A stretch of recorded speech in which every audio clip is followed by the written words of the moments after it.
अस्सलाम वालेकुम दोस्तों, आज हम बकरियों के फार्म पर मौजूद हैं। आपने वीडियो को मुकम्मल देखना है ताकि आपको ज़्यादा से ज़्यादा मालूमात मिल सके। और आज की इस वीडियो में हम आपको ये भी बताएंगे कि ये कौन कौन सी नस्ल की हैं और ये कितने की लेकर आए थे इनके मालिक, और कौन से इलाके से लेकर आए थे, क्या मंडी से लिए थे या किसी और डेरे से ये बकरियां लेकर आए थे।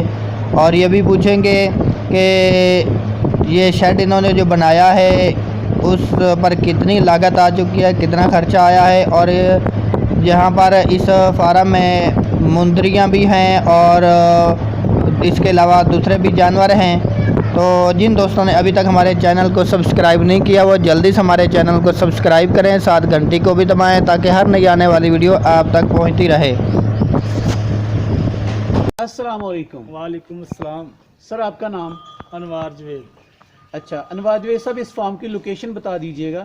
ये सा के गांव है, तहसील टस्का लगता है इसको।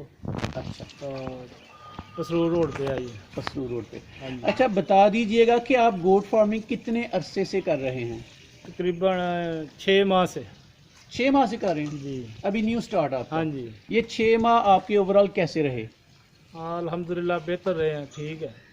अच्छा, हम देख रहे हैं कि आपने इस फार्म में भेड़ और बकरियां मिक्स रखी हुई हैं, इसकी वजह बता दीजिए। वजह तो ऐसी कोई ख़ास नहीं है, बस अपना ज़हन था कि जो अच्छा लगेगा उसको हम आगे ले जाएंगे, दूसरा कम कर देंगे।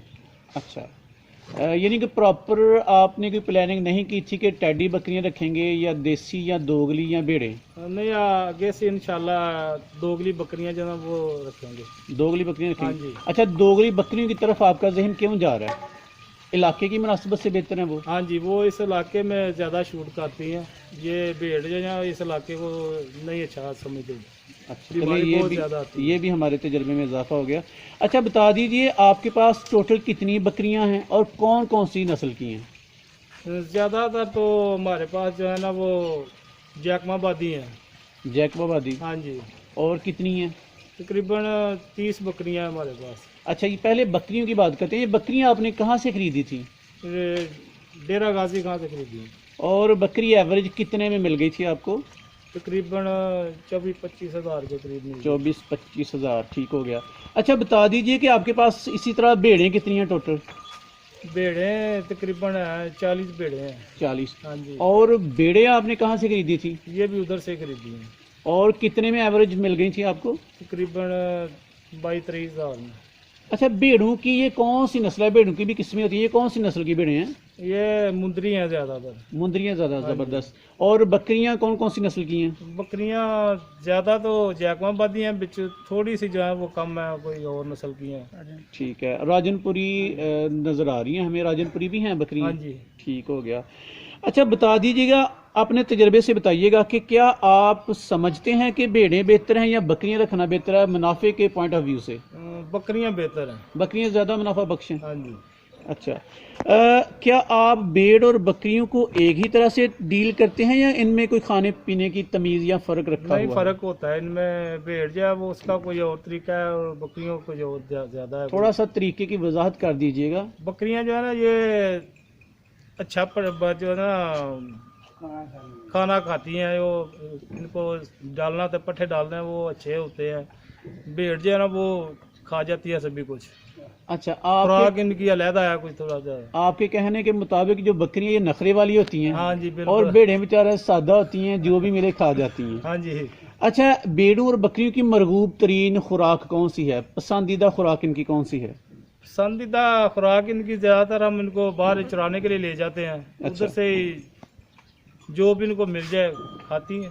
ठीक हो गया। अच्छा सर, सुबह से लेकर शाम तक इनकी रूटीन बता दीजिए। सुबह से लेकर शाम तक आप इनको कैसे डील करते हैं?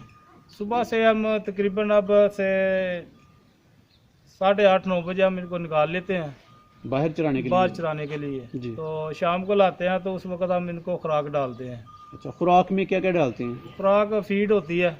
फीड कौन सी? जो हमने खुद ही तैयार की हुई है। अच्छा, फीड में क्या कैसे तैयार किया, ज़रा हमारे व्यूवर्स को बताइएगा। वो फार्मूला होता है उसका, वो ज़रा इस वक्त ज़हन में नहीं है, लिखा हुआ है तो चलें नेक्स्ट वीडियोस में हम इंशाल्लाह आपका फार्मूला भी व्यूवर्स के साथ शेयर करेंगे। अच्छा बताइएगा कि इस फार्म में जितने जानवर, इससे पहले हम देख रहे थे आपका एक जो भेड़ थी वो बीमार थी, आपने उसको मेडिसिन खुद दी है, हाँ जी। तो क्या किसी डॉक्टर का विजिट करवाते हैं या खुद ही मैनेज करते हैं? खुद ही करते हैं। मैंने पहले स्टार्टिंग में डॉक्टर से रब्ता किया था, लेकिन अब नहीं है, अब ऐसा खुद ही ऐसा करते खुद ही हैं। तजर्बा हो जाता है, हाँ जी। खर्चा आ जाता है। तकरीबन एक बकरी पे 20-25 रुपए आ जाते हैं। 20-25 रुपए नहीं, बाहर चराने की सूरत में सस्ता नहीं पड़ता ये? हाँ बाहर चलाने के, लेकिन इधर भी हम डालते हैं ना, इधर डालते हैं। हाँ जी। मैंने एक फार्मर का इंटरव्यू सुना था, उसने कहा था कि अगर हम बाहर चलाएं तो ये 10 रुपए खर्चा होता है, और अगर यहाँ शेड में रख के इनको मैनेज किया जाए तो ये महंगी पड़ती हैं। हाँ जी, शेड में महंगी पड़ती है। ठीक हो गया। अच्छा आपके जो भेड़ों के ले लें या मुंदरे शुंदरे और बकरियों के जो ले लें बकरे, हाँ जी। इनको फरवा करने का कोई तरीका नुस्खा बताइएगा। इनको खुराक अच्छी दे तो ठीक हो जाता है। सब खुराक अच्छी में कौन कौन सी चीज़ें? चीज़ें तो बहुत ज़्यादा हैं, अब ये अपनी मर्जी होती है कि आपने देखना है जानवर को वो किस चीज़ को ज़्यादा पसंद करता है, वो इसको डालनी पड़ती है, उसको डालना पड़ती है। हाँ जी। अच्छा ये फार्मिंग आपके ख्याल में पहले ये बता दीजिए सवाल से पहले कि आपने इन जानवरों को खुला छोड़ा है, हाँ जी। इनकी हदबंदी की हुई है, इनको बांधा भी जा सकता है या खुला छोड़ना इनको ज़रूरी होता है? हाँ बांधा भी जा सकता है, लेकिन बांधने से ये जानवर खुश नहीं होता। खुला छोड़े तो फिर ये खुश रहता है, अपनी मर्जी से फिरता है, पानी पीता है, खुराक खाता है, वो अच्छा रहता है। आपके पीछे जो 3 पोर्शन है, जी। इन 3 पोर्शन की वजाहत कर दीजिए कि पहले पोर्शन में कौन सी चीज़ें आपने बकरियां रखी हैं, दूसरे पोर्शन में, तीसरे पोर्शन में? पहले पोर्शन में भेड़े हैं, ले भेड़ों के ले हैं पहले हाँ जी। पोर्शन में, और दूसरे पोर्शन में बकरियां हैं, दूसरे में बकरी, तीसरे में भेड़े हैं। तीसरे में भेड़े हैं। हाँ जी। ठीक हो गया। अच्छा क्या मशवरा है कि जो लोग फार्मिंग करना चाहते हैं उनको कितनी बकरियों से ये फार्मिंग का आगाज़ करना चाहिए? ये तो अपनी हैसियत के मुताबिक होता है। अगर आपके पास इन्वेस्ट ज़्यादा है तो आप ज़्यादा कर लें, अगर कम है तो कम कर लें। अच्छा भेड़ और बकरी के बच्चे देने की सलाहियत पर ज़रा रोशनी डालिएगा कि भेड़ें साल में कितने और बकरियां साल में कितने बच्चे देती हैं? जो अच्छी नस्ल की होती हैं ना भेड़ें, ज़्यादातर होता है मादे पे ऊपर, कि अगर मादा अच्छा हो ना तो फिर ज़्यादा बच्चे होते हैं, अगर मादा कमज़ोर हो तो फिर कम होते हैं। आपकी कहने से मुराद है कि ब्रीडर जो है हाँ जी। नर वो अच्छी नस्ल का होना चाहिए, हाँ जी। उससे इनकी जो फजाइशी नस्ल है वो बेहतर होती है। हाँ जी। अच्छा क्या लगता है कि 1 साल के बाद आप इनसे कितना कमा लेंगे? ये देखें, ये तो अभी हम कुछ नहीं कहा कि नया नया काम है। थोड़ा सा सोचा तो होगा कि लाखों में कितना प्रॉफिट बन जाएगा, कि अभी नहीं सोचा? नहीं ये भी अभी नहीं सोचा कोई भी। चलें ठीक हो गया। अच्छा थोड़ी सी अब शेड की बात करते हैं। आपका जो शेड आपने लेंटर वाला है, ये वो शेड कितनी जगह पे है तकरीबन सारा ये शेड जो आप सामने हमें नज़र आ रहा है? ये तकरीबन 1.5 कनाल पे है। इसकी लंबाई और चौड़ाई बता सकते हैं? लंबाई इसकी है 120 फुट, 120 फुट। तो चौड़ाई 30 फुट है। ठीक है। ये सिर्फ बकरियों के लिए बनाया था कि आपके जहन में कोई और भी मंसूबा बंदी नहीं, थी? सिर्फ बकरियों के लिए बनाया। अच्छा इतने बड़े शेड में कितनी बकरियां रखी जा सकती हैं? इसमें तकरीबन 500 के करीब आ जाती है। ज़बरदस्त 500 के करीब बकरियां रखी जा सकती है, लेकिन आपके पास तकरीबन 150 हैं। हाँ जी। अच्छा इस शेड को बनाने में आपका कितना खर्चा आया था? तकरीबन 1 करोड़ रुपया लगा है। 1 करोड़ रुपया। देख लीजिए हमारे व्यूवर्स डर जाएंगे, कहेंगे कि आपने बहुत ज़्यादा बताया। हमारा देखे ना आपको पता चल जाएगा, अंदर से देखेंगे। चलें जी अंदर से दिखाकर 1 करोड़ पूरा करते हैं इनका। अच्छा आपने कोई मुलाजिम भी रखे हैं इनकी देखभाल के हाँ लिए? जी, 3 मुलाजिम रखे हुए हैं। 3 मुलाजमीन। हाँ जी। और उनको कितनी पे देते हैं? उनको एक को देते हैं 20,000। 20,000? हाँ 60,000।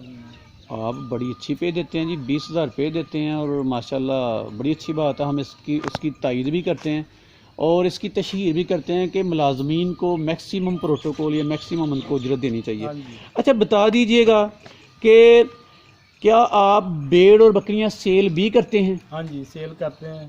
सेल करते हैं। हाँ जी। तो जो लोग आपसे ख़रीदना चाहें आपसे कैसे रब्ता कर सकते हैं? कोई नंबर वगैरह बता दीजिएगा। नंबर हमारा लिखा हुआ है, बाहर गेट के ऊपर भी लिखा है, वो आप बाहर से देख लें जाकर, अगर कहते तो मैं इधर बता देता। एक दफ़ा बता दीजिए। 0301 जी 500 जी 34 जी 78। अच्छा ठीक हो गया। अच्छा सर बताइएगा क्या आप इस कारोबार से मुतमईन हैं? हाँ जी, बहुत ज़्यादा मुतमिन है। फ्यूचर प्लान क्या हैं आपके? फ्यूचर प्लान तो अभी कम करेंगे, ज़्यादा करेंगे, छोड़ देंगे या और बढ़ाएंगे? बढ़ाएंगे इसको। माशाल्लाह। अच्छा, जो लोग दोस्त हमारे गोट फार्मिंग करना चाहते हैं उनको आप क्या मशवरा देंगे? मशवरा तो ये तो अपने ज़हन की बात होती है, हर किसी की मशवरे लेते तो हैं बहुत ज़्यादा, लेकिन जो अपने ज़हन में आता है ना वही करते हैं। हमने भी बहुत लोगों से पूछा था, लेकिन जो हमारे ज़हन में खुद आया ना वही हमने किया है। हर बंदे को इस कारोबार में छलांग लगा देनी चाहिए या पहले कोई रिसर्च, तरबियत, ट्रेनिंग या कोई प्लानिंग? पहले रिसर्च करनी चाहिए, ट्रेनिंग लेनी चाहिए, वैसे नहीं कोई भी। ये हमारा तजुर्बा है इस चीज़ का। हमने पहले ना बहुत परेशानी उठाई थी। वेरी, यानी कि पहले बंदे को मुकम्मल रिसर्च और ग्रिप होनी चाहिए। हाँ जी। और ये भी बता दीजिए कि सियालकोट का इलाका जो डस्का है, इस इलाके के जो फार्मर हैं वो गोट फार्मिंग में किन नस्ल के कौन से जानवर सिलेक्ट करें? मतलब आप बता रहे थे कि दोगली बेस्ट हैं हाँ जी, या टैडी? दोगली, टैडी या दोगली, ये दोनों ही बेस्ट हैं। दोनों में से कोई एक या दोनों को कर रहे हैं? हाँ जी। सर, आपने इंतहाई ज़बरदस्त इंफॉर्मेशन हमारे साथ शेयर की, आपका बहुत बहुत शुक्रिया।